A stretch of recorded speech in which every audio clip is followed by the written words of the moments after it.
আচ্ছা, ধরুন আমি একজন খাবার ডেলিভারি রাইডার, কেমন? কিন্তু আজ আমি একটু অন্যরকম কিছু করার সিদ্ধান্ত নিলাম।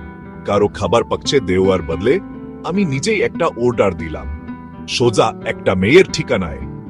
তো আমি বাইক চালিয়ে গেলাম, হেলমেট তখনও মাথায়, আর ওর দরজায় নাক করলাম। ও দরজা খুলল, একটু বিভ্রান্ত হায়, হাতে পিয়েজার বাক্স, আমাকে আমার নিজের অর্ডারটা দিতে আসছিল। কিন্তু আসল ঘটনাটা হলো, আমি ওর কাছ থেকে অর্ডার করেছিলাম। হ্যাঁ, সত্যি। ও হেসে ফেল, পুরোপুরি অবাক হয়ে।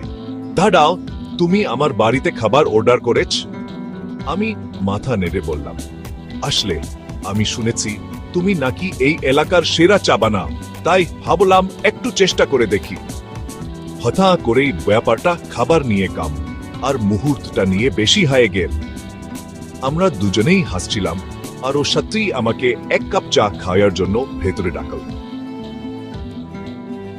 দেখা গেল মাঝে মাঝে আপনাকে রুটিন ভেঙে একটু পাগলামি করতে হয়।